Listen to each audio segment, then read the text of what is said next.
여행하시오? 크레타로 가는 길입니다. 왜 묻습니까? 날 데려다 주시겠소? 왜요? 함께 무슨 일을 할 수 있어서요? 왜요? 왜요? 왜요가 없으면 아무 짓도 못하는 건가요? 가령 하고 싶어서 한다면 안 됩니까? 자, 날 데려가쇼. 요리사라고나 할까요? 당신이 들어보지도 못한 스프, 생각해보지도 못한 스프를 만들 줄 압니다. 무슨 일을 하십니까? 닥치는 대로 하죠. 발로도 하고 손으로도 하고 머리로도 하고.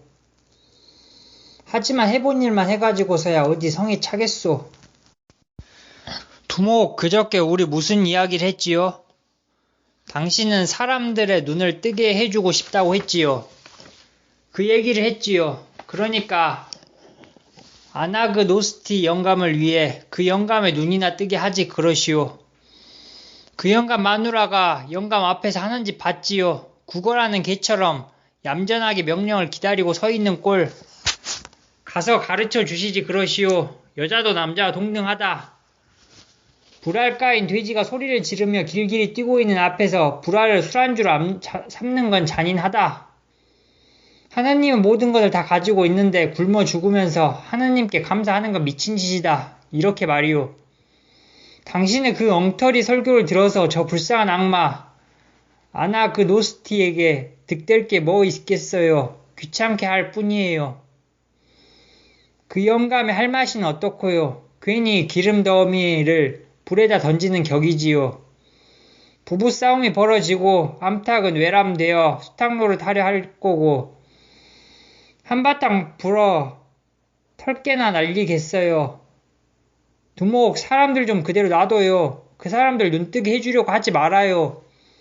그래, 띄어 놓았다고 칩시다. 뭘 보겠어요. 비참해요. 두목, 눈 감은 놈은 감은 대로 놔둬요.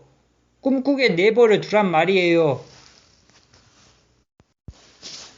어렸을 때 말입니다. 나는 버찌에 미쳐 있었어요. 하지만 돈이 있어야지요. 돈이 없어 한꺼번에 많이는 살 수 없고 조금씩 사서 먹었어요.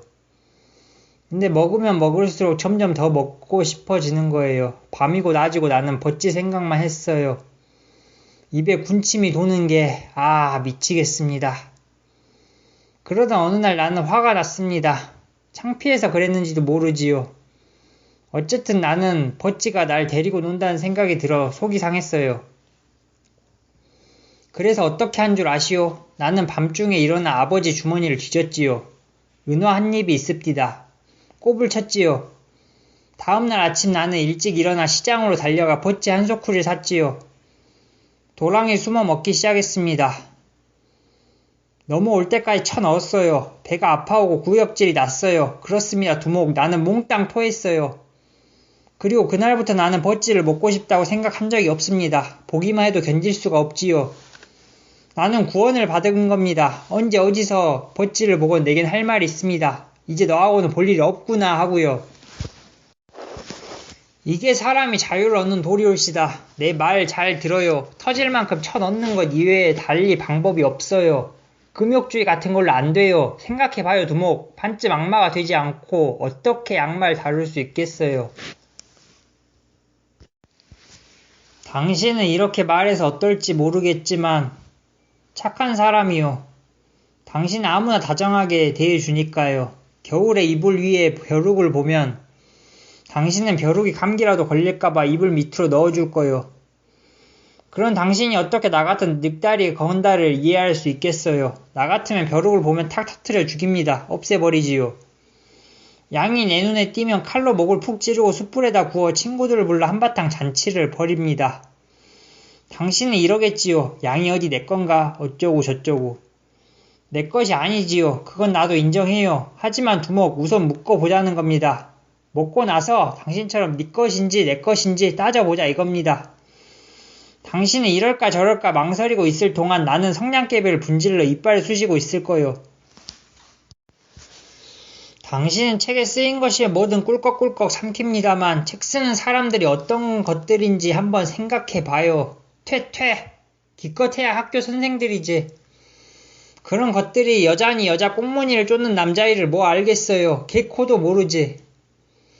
그럼 조르바 당신이 책을 써보지 그래요. 세상의 신비를 우리에게 설명해주면 그도 좋은 일 아닌가요? 내가 비꼬았다. 못할 것도 없지요. 하지만 못했어요. 이유는 간단해요. 나는 당신의 소위 그 신비를 살아버리느라고 쓸 시간을 못 냈지요. 때로는 전쟁, 때로는 계집, 때로는 술, 때로는 쌀노트. 살아버렸어요. 그러니 내게 펜대 운전할 시간이 어디 있겠어요. 그러니 이런 일들이 펜대 운전사에게 떨어진 거지요. 인생의 신비를 사람들에게는 시간이 없고 시간이 있는 사람들은 살 줄을 몰라요. 내 말 무슨 뜻인지 아시겠어요? 일을 어정쩡하게 하면 끝장나는 겁니다. 말도 어정쩡하게 하면, 선행도 어정쩡하게 하면 끝장나는 겁니다. 세상이 이 모양 이 꼴이 된 건 다 그 어정쩡한 것 때문입니다. 할 때는 화끈하게 하는 겁니다. 못 하나 박을 때마다 우리는 승리해 나가는 겁니다. 하느님은 악마 대장보다 어정쩡한 사람을 더 미워하십니다.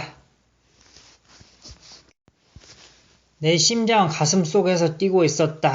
내 생에 그 같은 기쁨은 누려본 적이 없었다.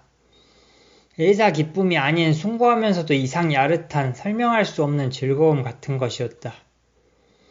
설명할 수 없는 정도가 아니라 설명할 수 있는 모든 것과 극을 이루는 그런 것이었다. 나는 모든 것을 잃었다. 돈, 사람, 고가선, 수레를 모두 잃었다. 우리는 조그만 항구를 만들었지만 수출할 물건이 없었다. 깡그리 날아가 버린 것이었다. 그렇다 내가 뜻밖의 해방감을 맛본 것은 정확하게 모든 것이 끝나는 순간이었다. 엄청나게 복잡한 필연의 미궁에 들어가 있다가 자유가 구석에서 놀고 있는 걸 발견한 것이었다. 나는 자유의 여신과 함께 놀았다. 모든 것이 어긋났을 때 자신의 영혼을 시험대 위에 올려놓고 그 인내와 용기를 시험해 보는 것은 얼마나 즐거운 일인가. 보이지 않는 강력한 적이 우리를 쳐 부수려고 달려오는 것 같았다. 그러나 우리는 부서지지 않았다. 외부적으로 참패했으면서도 속으로는 정복자가 되었다. 그렇게 생각하는 순간 우리 인간은 더할 나위 없는 긍지와 환희를 느끼는 법이다. 외부적인 파멸은 지구의 행복으로 바뀌는 것이었다. 아니요, 당신은 자유롭지 않아요. 당신이 묶인 줄은 다른 사람들이 묶인 줄과 다를지 모릅니다. 그것뿐이요. 두목, 당신은 긴 줄 끝에 있어요. 당신은 오고 가고 그리고 그걸 자유라고 생각하겠지요. 그러나 당신은 그 줄을 잘라버리지 못해요. 언젠간 자를 거요. 두목 어려워요. 아주 어렵습니다. 그러려면 바보가 돼야 됩니다. 바보. 아시겠어요? 모든 걸 도박에다 걸어야 합니다. 하지만 당신에겐 좋은 머리가 있으니까 잘은 해 나가겠지요. 인간의 머리란 식료품 상점 같은 거요. 계속 계산합니다. 얼마를 지불했고 얼마를 벌었으니까 이익은 얼마고 손해는 얼마다. 머리란 쫌상스러운 가게 주인이지요. 가진 걸 다 걸어볼 생각은 않고 꼭 예비금을 남겨두니까 이러니 줄을 자를 수가 없어요. 아니야 더 붙잡아 맬 뿐이지. 이 잡것이 줄을 놓쳐버리면 머리라는 이 병신은 그만 허둥지둥합니다. 그러면 끝나는 거지. 그러나 인간이 이 줄을 자르지 않을 바에야 살맛이 뭐 나겠어요. 잘라야 인생을 제대로 맛보게 되는데